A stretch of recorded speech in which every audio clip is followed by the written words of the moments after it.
Hey, it's Dr. Blasphemy back with my favorite friend, EPICJONTUAZON, on his YouTube channel that you should be sharing with your friends. They're going to get great exclusive interviews like this one. I'm here with the Ink Master, one of the most standout characters on Ink Master. You might not recognize him without that blonde streak that he's still got on his banner. This is Kyle Dunbar. How you doing, guys? Kyle was on 2 seasons of Ink Master. Over 400,000 people voted Kyle back. And I'm a super stable genius. And Kyle, out at Villain Arts at most of our shows tattooing. How you doing today? Fantastic. Dude, above ground, fancy free. We're gonna pick Kyle Dunbar's brain. I guess we're gonna shoot straight for that Ink Master thing, man. It's kind of like if you were Bret Hart and Shawn Michaels, you'd be asked about that screw job in Montreal. Let's talk about the screw job in New Jersey. You know, I get that. A lot of people sometimes they'll ask, hey Kyle, you seem butthurt. But when you get fucked in the ass and you ain't butthurt, something's wrong. Yeah. So you feel like you really just got a screw job out of Ink Master? Well, he showed up and he told them, he said, you know, we treat Kyle, he didn't say we treat him with bias, but he said people were asking about the bias that they saw. And he says, we put our finger in Kyle's chest because he performs better when we do. But that's contrary to his own judgment. He kept judging me, telling me, you're performing worse and worse. Then he told me I was crazy. So you don't go up to somebody in a wheelchair and say you can beat him in a race. You don't see a crazy person and tell him, hey, you're insane. You don't help dissolve the situation. They pushed me to it, and after you realize it, you're just like, well, fuck it. You're gonna get it, right? If every day my boss is coming in and dumping the fries out and saying, hey, you know, I just fuck with you because it makes you perform better, I might come in tomorrow and I punch him in the eye. And it came to that point, and they kept asking me, how you gonna, what's gonna happen when you see him? And I'm like, I'm gonna try to beat his ass. Like, I'm gonna beat him up. Like, you guys probably should do something about that. And although they act as though they push him up to it, I feel as though my artistic ability was sacrificed for my hot-headedness that they knew about. And they put me through a lot of psychiatric evaluations to figure out. And then they're like, wait, this kid's a hothead. What if we just keep pushing at him? Just pick at him. Just pick at him. Can you pick at him again today?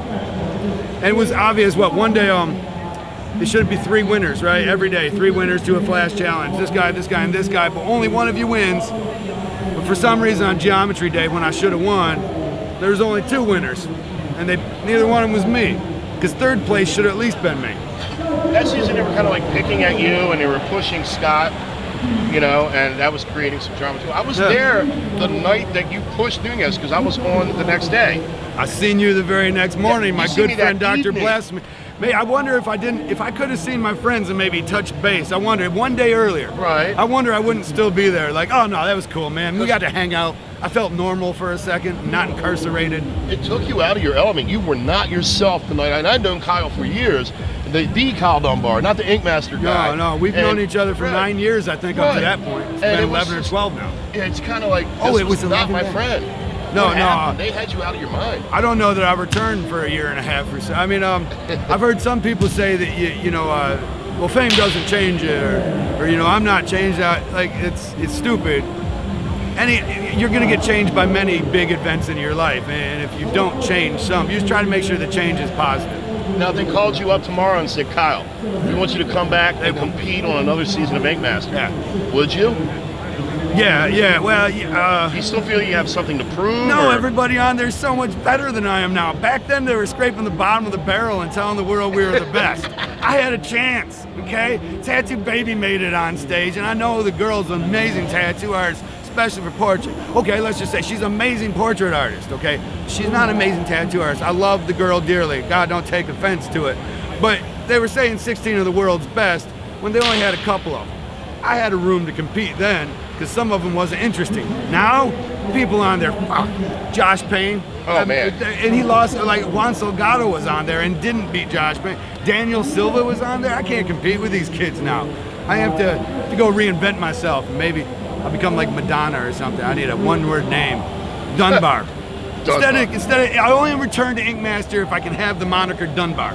Just Dunbar, one name, done. Right. Then maybe I can reinvent myself. I don't know. Kyle, thanks for venting, dude. I love you, bro. I'm sorry I went into a script almost. Now, every single time I talk about this, I get so heated. Right. And I've said it so many times now, I realize I'm reciting a script. Well, there's a reason I brought it up. Where can we find you on social media? Ink by Kyle Dunbar. And I travel to a state, a city near you. Frazzled. See how it affects me? Can't talk about Chris Nunez without my brain. You can find me on Ink by Kyle Dunbar, Instagram, most stuff, inkbykyledunbar.com. And I'm coming to a city near you. So come on, hook a kid up. Let's do some tattoos.